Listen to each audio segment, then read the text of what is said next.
Our prosperity, above everything else, is more about health than it is about wealth.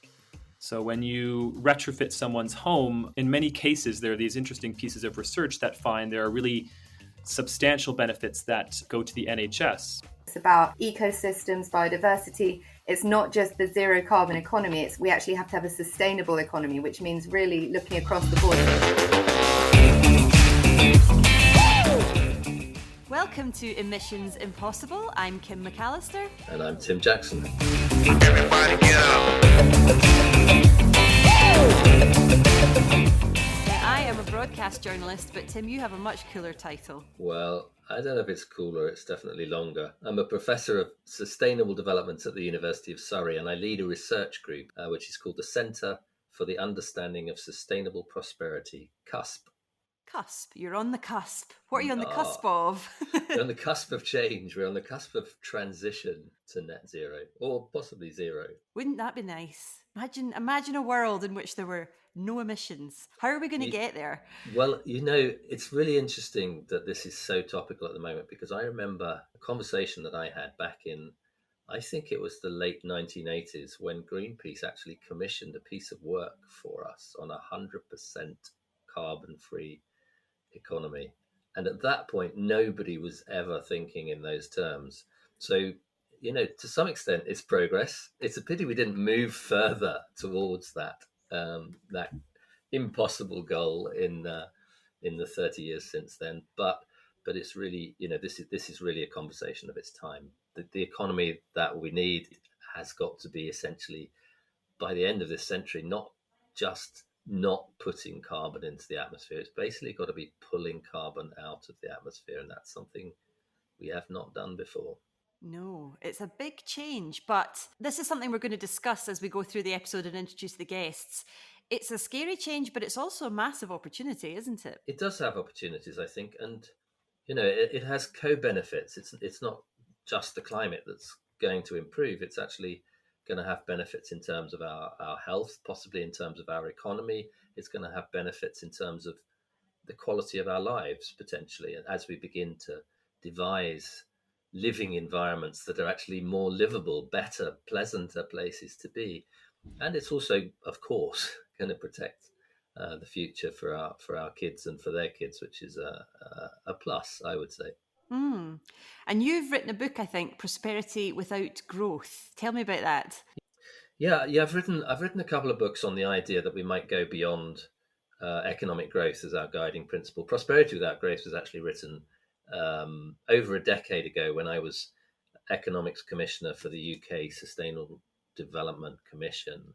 So it was a report to the UK government, actually, about the challenge of thinking about the economy as constantly growing when we live on a planet that is finite. And then I followed it up this year with a book called Post Growth, which was again sketching some of the possibilities for a different kind of way of thinking about our economy.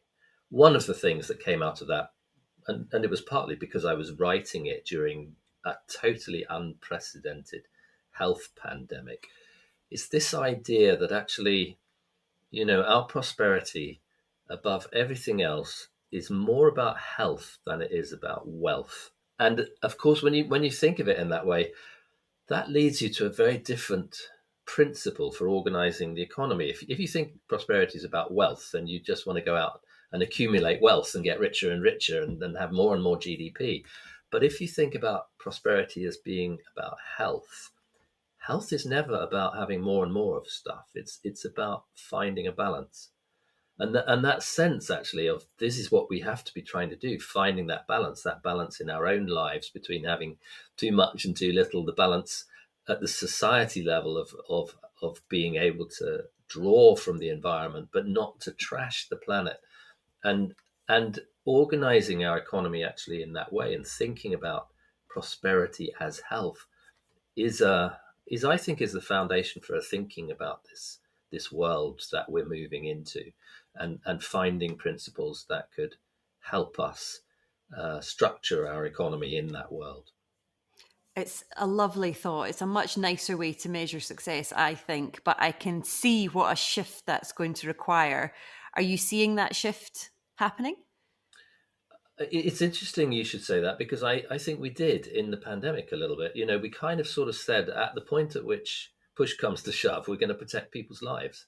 And so we took decisions that meant that the wealth bit of prosperity was put on hold, at least for a while.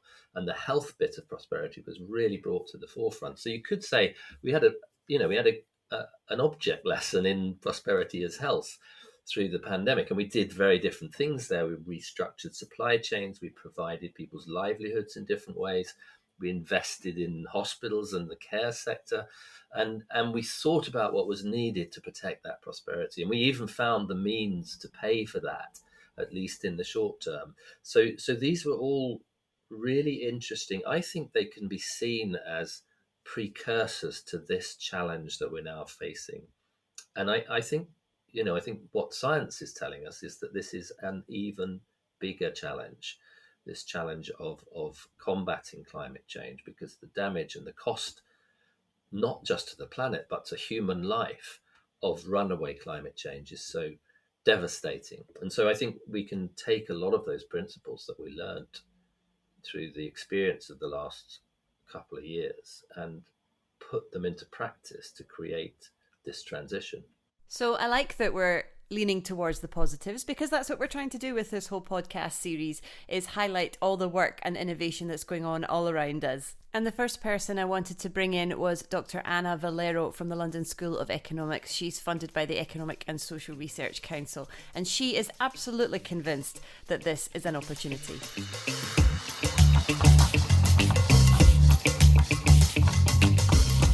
I do think that the net zero transition presents an opportunity. In fact, when you think kind of in the longer term, there's no alternative. We know that any other path is going to self-destruct. What we can do now is make the necessary investments throughout the economy so that we can actually maximize the opportunities involved in this net zero transition, the economic opportunities, the health co-benefits, and actually move our economy onto a stronger, more sustainable and more inclusive growth path. Yeah, sounds great. But how do we make sure we bring everyone along with us and it's not just sections of society that do this? Well, that's a really important point, because there's a limit to what policymakers can do if the public don't support their programme. And there's a limit to what businesses will do if the consumers won't purchase those more environmentally sustainable options. So public attitudes are really key for this. And I think the way that we can actually try and bring the public with us on this programme is to be very open and make sure the communications are open and honest about the benefit side of things, so that people actually understand that moving to net zero will involve cleaner air and various other health co-benefits, but also be open about the costs and who will bear those costs and what programs can be put in place to make sure that some people don't bear too much of the cost, and there's redistribution and other fair policies accompanying the transition, so that people feel that, this is something that is being done in an inclusive way. And we've heard a lot of talk about green jobs. What is a green job? Well, in the research community, there's not an accepted or agreed definition of a green job. And indeed, kind of your definition might differ depending on what your specific angle is. Many approaches simply count the jobs in high carbon or polluting sectors as being dirty jobs, and then the green jobs are the ones in, say, renewable energy or other goods and services that are relevant for the green transition. There are also wider approaches that look at the occupations that people do, so the specific jobs. And actually, these types of approach give you a broader view. One approach that tends to be used was based on US classification, so a classification system created in the United States, and people tend to then apply that to occupations in other countries. And this has three types of green jobs. One of them is known as green, new and emerging jobs. These are all those technological solutions or new jobs that are arising because of the transition.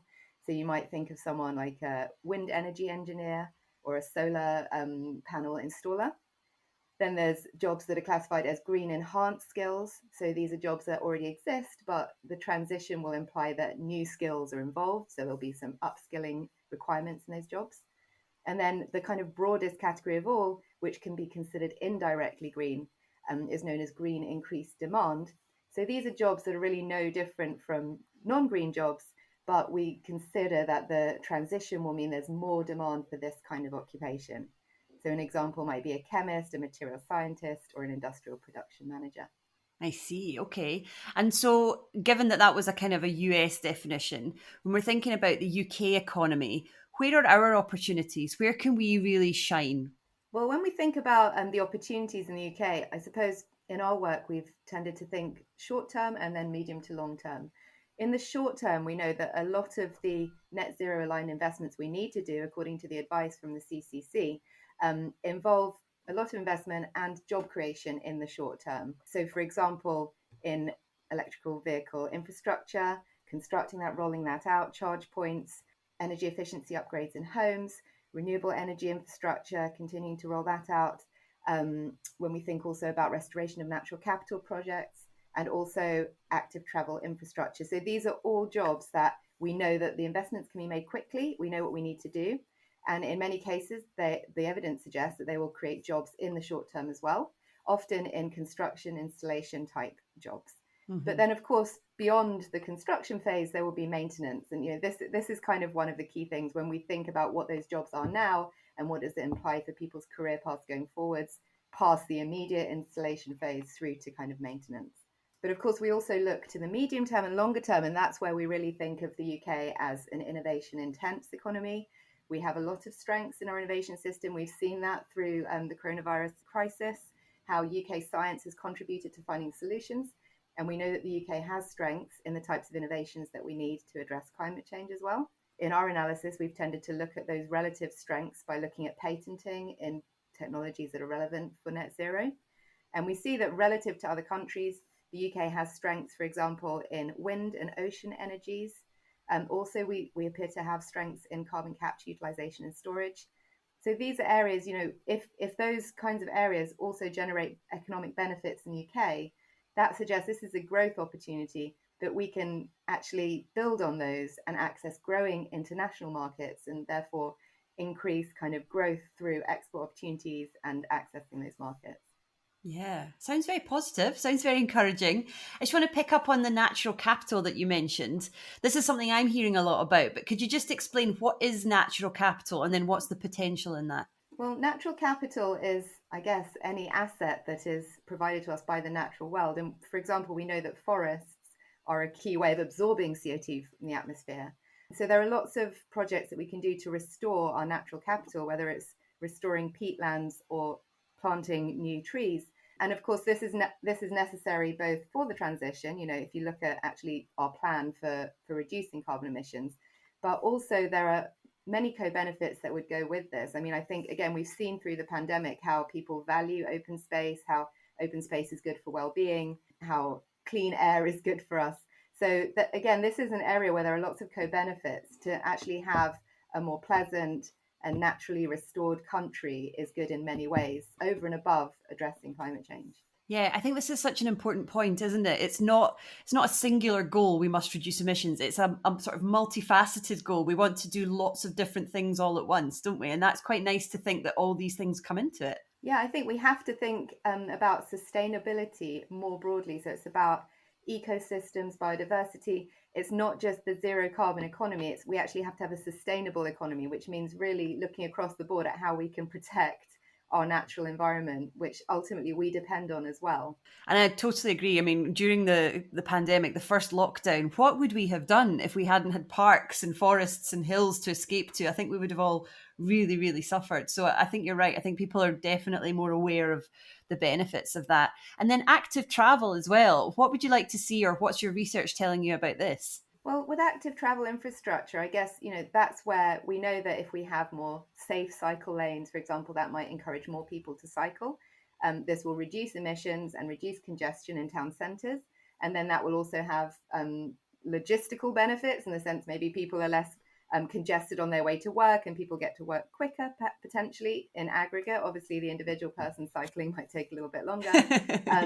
But it's the cleaner air as well. We know that air pollution is a really big source of health problems.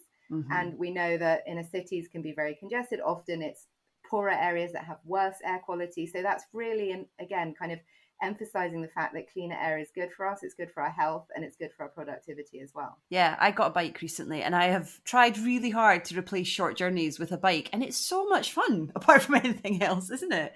But as long as you can be safe, because I mean, I live in Edinburgh and I wouldn't like to be cycling in the centre of town without a decent cycle lane to protect me. That's the thing. That's why I think there is a role for local and national policymakers. It's about making that infrastructure safe to actually encourage people to do it. So from your point of view, you're obviously researching lots of different parts of this. What's the part that excites you most? I think that has to be the innovation, really, because a lot of my work focuses on productivity growth and, how can the UK address its productivity puzzle since the financial crisis and its long-standing gap with its main peers. We're less productive than other countries, and while that gap was closing in the years before the financial crisis, it's opened up again since. So we know we need to improve our innovation in the economy. That's the ultimate source of productivity growth in the end. And in order to do that, we know that it makes sense for us to channel our efforts into net zero aligned innovations, where there are likely to be growing markets internationally. So if the UK can leverage its strengths in those areas, that's a source of growth for the UK. And I think, that's where I get most excited, because other things, new jobs in the short term, that's great, but you'd still then have the problem, okay, what about after that? What's the story, and how does this contribute to a stronger and more sustainable economy holistically?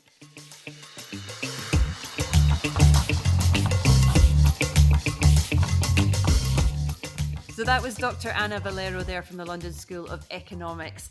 And I really liked what she was saying, that the UK has this strength in innovation, and there are parts of our economy which really lend themselves to this transition to a net zero economy. What do you think we have as our strengths? Mm-hmm.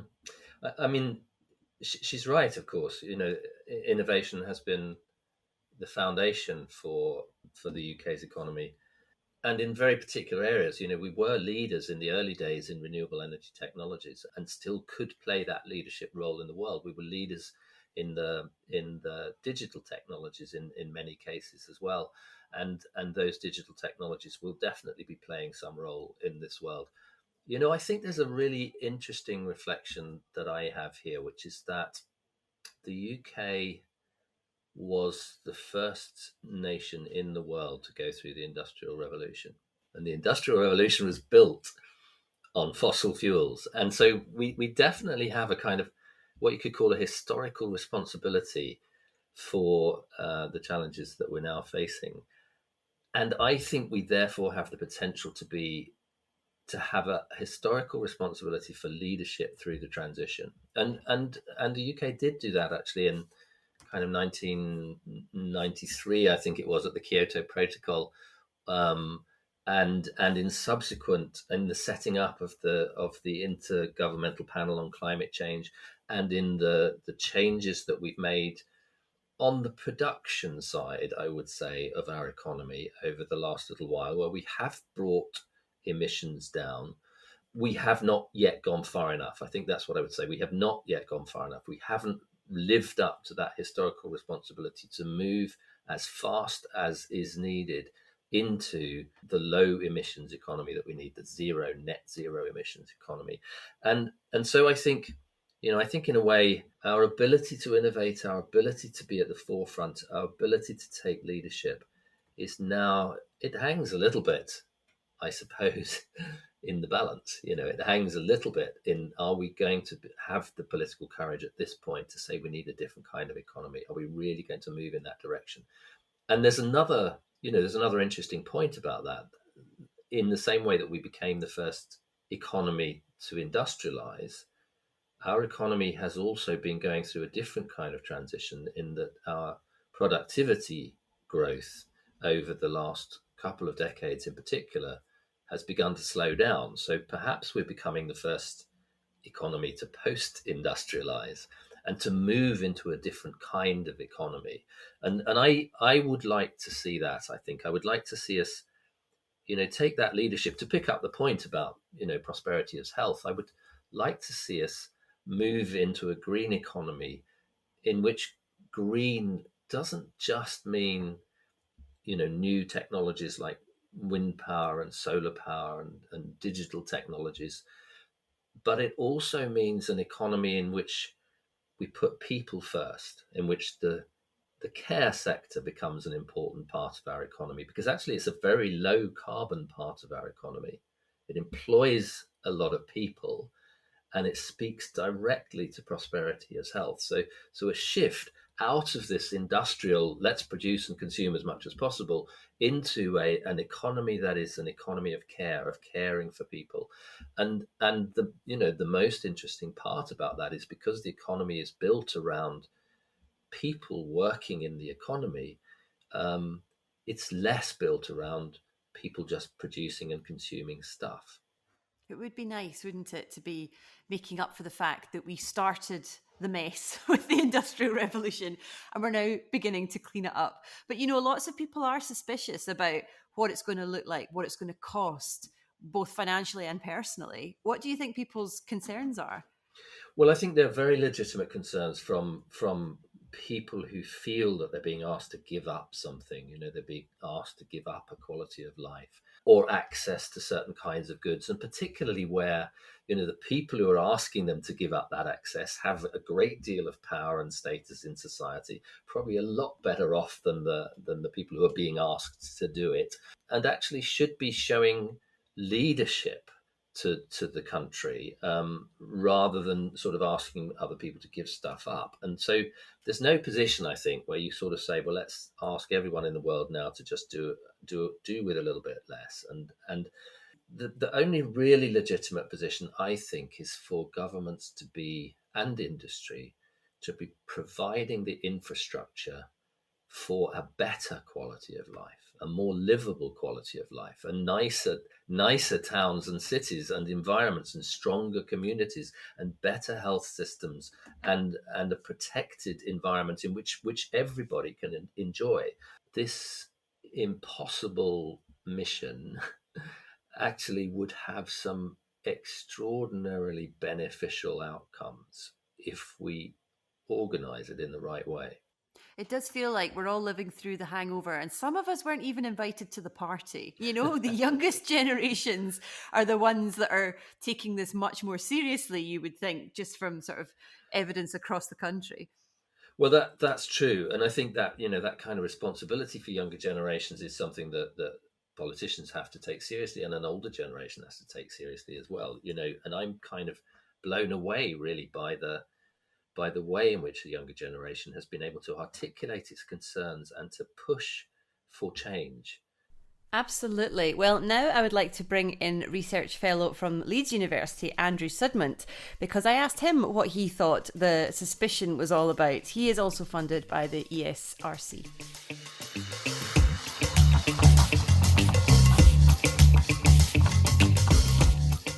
There's still this perception that's fairly widely held that addressing climate change, or for that matter, wider environmental challenges, comes with a cost. And of course, retrofitting homes does cost money, and changing the way we commute and our energy system. Of course, we have to invest to realize these things.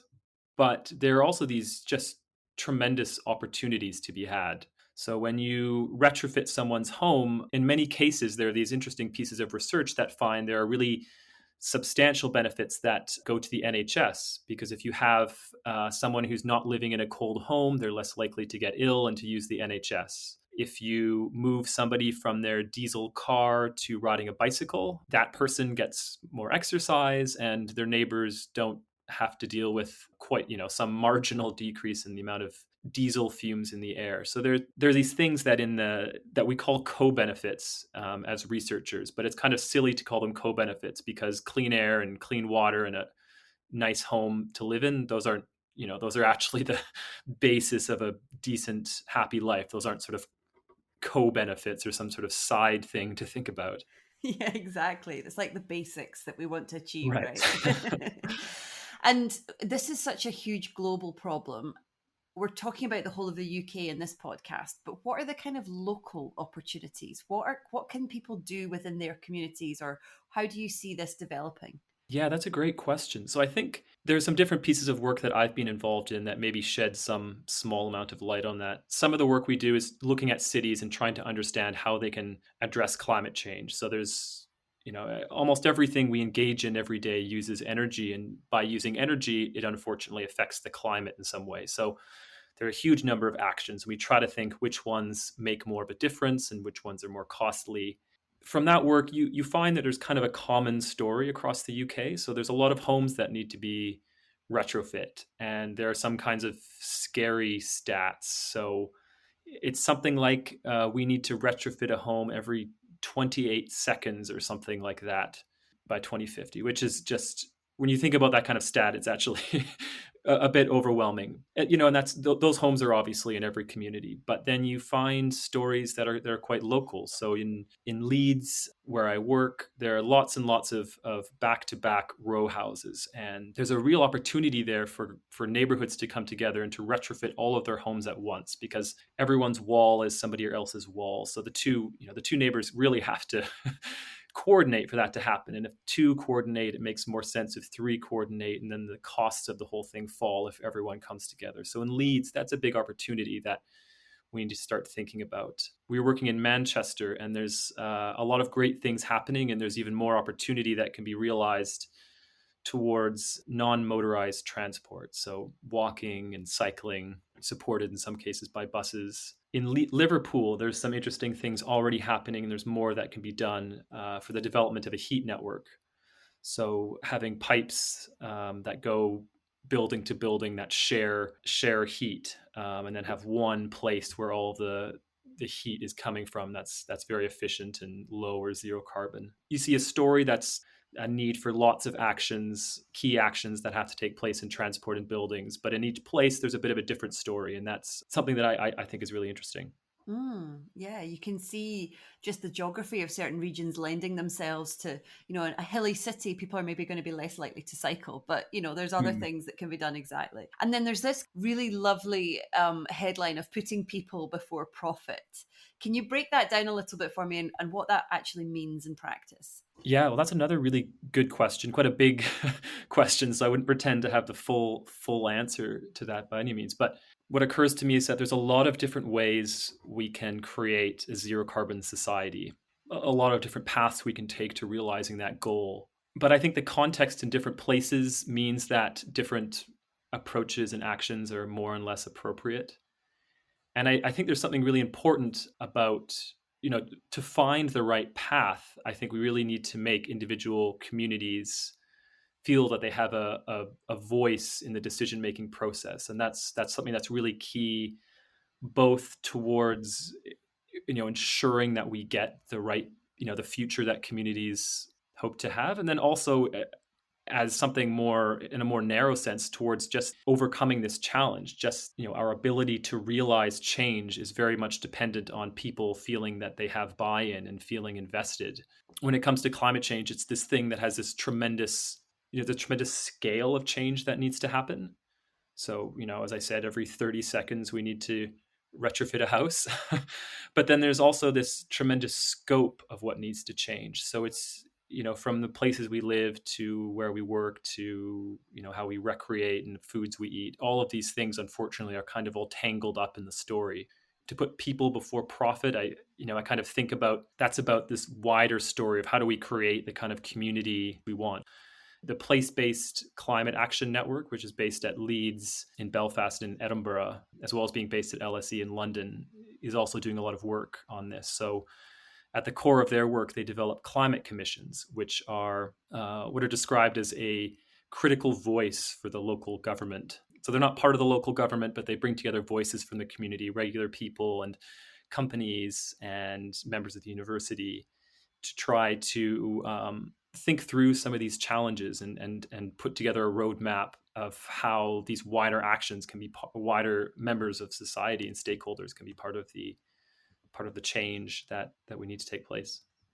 Yeah, it's a big change, isn't it? And it needs everybody to pull in. And I guess one of the concerns that people have is around their jobs and how they're going to make that transition. For some people, it's easy to move from for example, a welder on an oil rig might equally find a job, working with wind farms, for example. There's similarity there, but other jobs maybe aren't quite so well fitted to moving to this kind of net zero economy. So when it comes to upskilling, what do you think people need to know in order to future-proof their jobs? Yeah, that's another of the huge questions we really need to get get a handle on and quite quickly.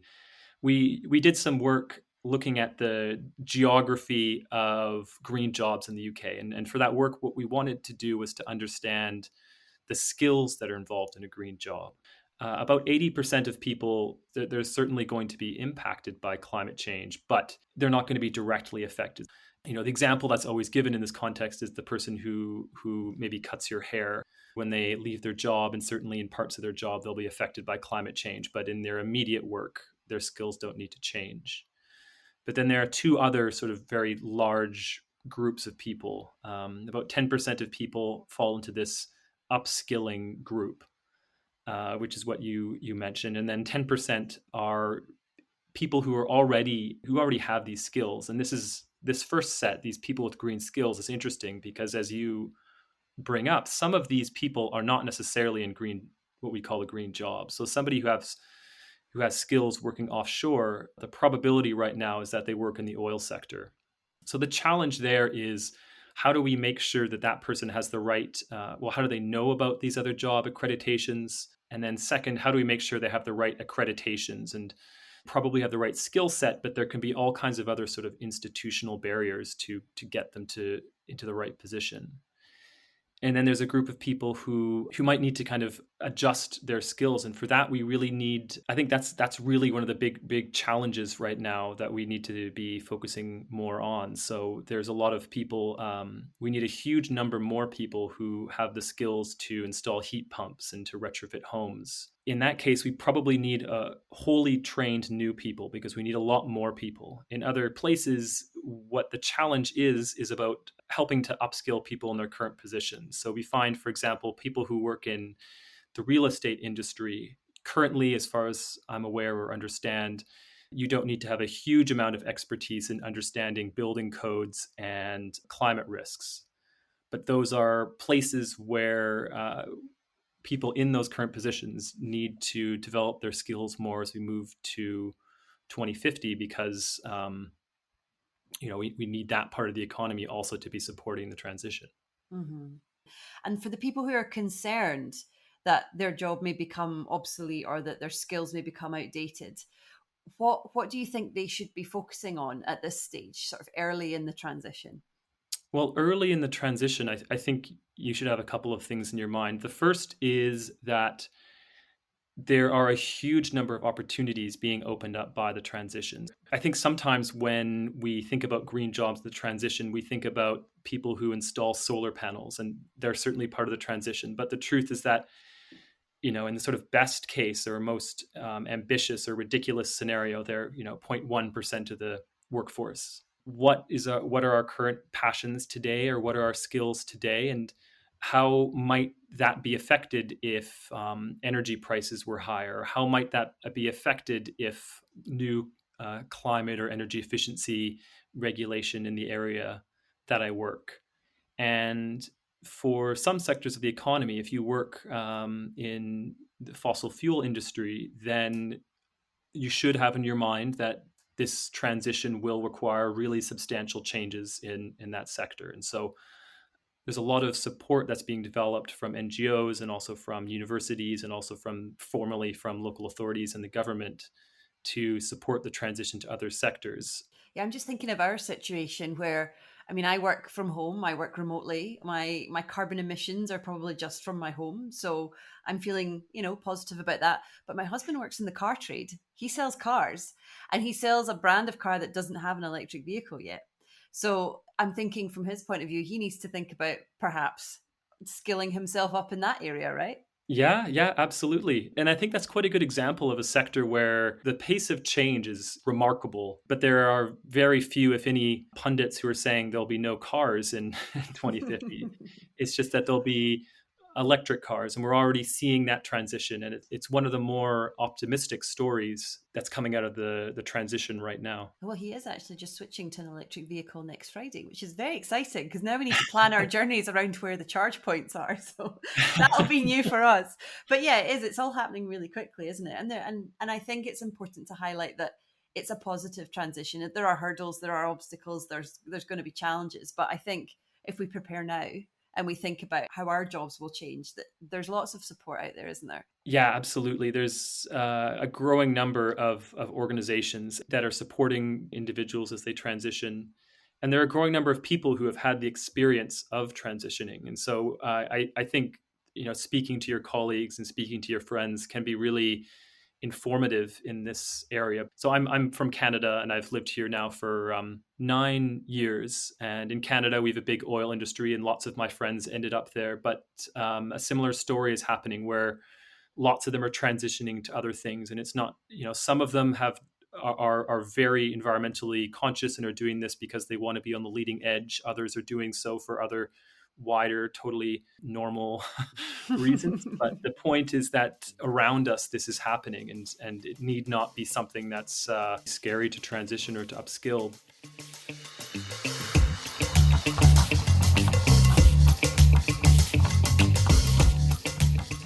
So that was Andrew Sudmant, and I did spot that he was Canadian rather than American quite early on. I don't know if you did. It's always the about that's the key when you're trying to figure out what accent it is. Yeah. And I liked his point about upskilling, and I'm certainly going to have to think about it from my husband's point of view. What do you think about people whose jobs are maybe going to change as we change to this net zero carbon economy? I think this goes back to our point about a fair transition. If we have to make big structural changes to the economy, which we do, and if certain things like burning lots of carbon are impossible in the future, then that changes the way that the whole economy works, and it changes what people are doing in their working lives. And, in some ways, it is another opportunity to change things for the better, because it offers different kinds of skills to different kinds of people.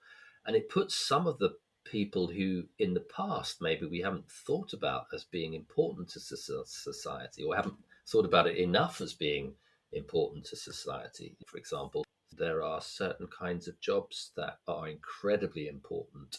The jobs that are in the new industry sectors around clean technologies, clean energy in particular, the electric vehicle sector, as we were talking about, but also the jobs in the service-based sectors and those sectors which are low in carbon but high in quality of life for people. So I suppose I think of this not so much as upskilling as kind of cross-skilling. There's going to be this, some jobs are not going to be there anymore, but there's going to be this enormous set of new jobs which are going to be really important to the new economy. And then there's a set of older jobs which were always important, but we never entirely realized quite how important they were. And they form the basis for this idea of an economy of care. And they provide an enormous set of new roles, which are, one of the interesting things is that these kinds of jobs can be much more satisfying than production line work. So are you feeling positive about the future? I feel positive about the possibilities for the future. I think all of the things we've spoken about in the programme require strong, courageous political leadership. And that's really the big challenge, I think, in this period as we go through the COP and in the post-COP period. There's been a lot of focus on targets and whether we'll meet the targets and whether the commitments of the individual nations add up to 1.5 or 2 or 2.5 or 3 degrees.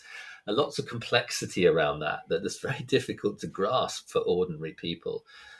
But we mustn't, I think, forget the principles of this transition. And it's in sticking to those principles and then having courageous politicians who will hold out for those principles that this potential for a better society lives. That's what it depends on. And I would say I'm cautiously hopeful that exists. Hopeful. But I'll take that. I'm absolutely convinced that within this transition, if we have that courageous leadership, lies the possibility of a better world, a better society. Not just for the planet, but for us too. Emissions Impossible is a Connect production for UK Research and Innovation. If you like what you hear, please hit subscribe.